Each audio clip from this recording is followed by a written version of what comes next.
Hello বন্ধুরা, নতুন ব্লগে তোমাদের স্বাগতম। তো আমি আর নন্দিনী মিলে আজকে চলে যাচ্ছি নৈহাটির সাহা টিফিন স্টলে, যেখানে পাওয়া যাচ্ছে মাত্র 26 টাকায় চিলি চিকেন আর ফ্রায়েড রাইসের কম্বো। তো চলো সোজা চলে গেলাম সাহা টিফিন স্টলে।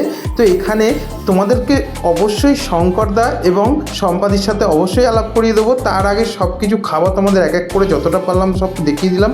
এখানে 2 টাকায় পাওয়া যাচ্ছে চিকেন পকোড়া, এছাড়াও পাওয়া হচ্ছে মটন কিমা দিয়ে ঘুগনি।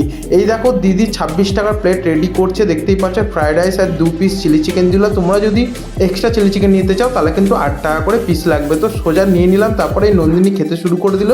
তো নন্দিনী খেয়ে বললো জাস্ট অসাধারণ লাগছে। তারপরে আমিও খেলাম, আমারও তো বেশ ভালো লেগেছে। এছাড়াও বিভিন্ন রকমের চপও কিন্তু পাওয়া যায়, চা পাওয়া যায়। চাটের স্ক্রিনশটটা তোমাদের তুলে নিও, খুবই সুবিধা হবে, ওর জন্য দিলাম। আর দোকানটা তোমাদের একবার ঘুরিয়ে দেখিয়ে নিলাম। আর এখানে নতুনত্ব একটা জিনিস হচ্ছে, কেজি ধরে তোমরা চিকেন পকোড়া নিতে পারবে, 100 নিলে 40 টাকা তোমাদের নেবে। আর এই হচ্ছে শঙ্করদাকে তোমরা অনেকেই চেনো। কারণ আমরাও চিকেন পকোড়া একটুখানি নিয়ে নিলাম। তোমাদের অ্যাড্রেসটা বলে দিই, তোমরা নৈহাটি স্টেশন থেকে আসলে তোমরা 10 টাকার টোটো ধরে কিন্তু সাহেব কলোনি মোড় চলে আসবে সোজা। ওখান থেকে একটুখানি হাঁটা পথে কিন্তু তোমাদের শঙ্করদা সম্পাদির এই সাহা টিফিন স্টলে তোমরা পৌঁছে যাবে। তো আমরাও চিকেন পকোড়া খেয়ে নিলাম। তারপরে বাড়ির জন্য নন্দিনী বললো একটু পার্সেল নিয়ে যাই। আর পার্সেল নিলে কিন্তু 26 টাকা না, ওটা 36 টাকা হয়ে যাবে, কারণ 10 টাকা এক্সট্রা। যেমন 10 টাকা তোমার কোয়ান্টিটিটাও বেশি দেবে। তো আমরা চটপট নিয়ে বাড়ি চলে গেলাম। তো ব্লগটা ছিল এইটুখানি। তো বাই বন্ধুরা।